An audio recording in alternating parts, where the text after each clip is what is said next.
Fixing the Ford Edge. Have you ever thought about starting an automotive YouTube channel? Buy yourself a Ford Edge and you'll have a never-ending supply of content to choose from. Today, we're going to be replacing the horn because this one broke somehow. As you can tell, the horn's not supposed to sound like that, so we got a new horn and we're going to replace it. The horn on this car is located in the passenger side wheel well, so you need to take off the tire and remove the 5.5mm bolts on the fender cover here. What do we have here? Just a peek. You have to sign up for the OnlyFans to see the rest. See back here, there you have the horn.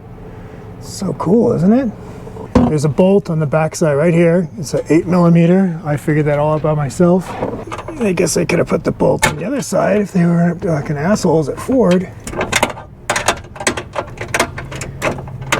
It's almost fun. Now we have it loose. Disconnect the electrical connection there.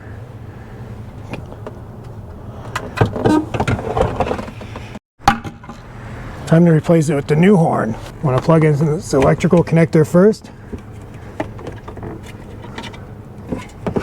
Stick it back on the bracket here. Wow, it's so cool, huh? I'm going to start off this bolt by hand.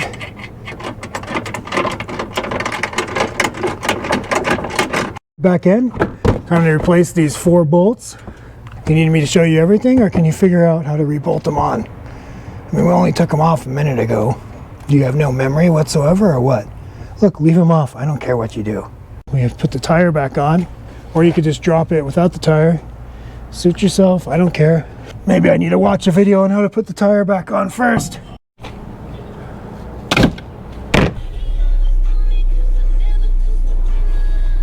It's very important to break in your new horn when you first install it. You can do this by holding the horn for a solid 5 minutes while driving. This heats up the horn and makes sure all the tolerances are in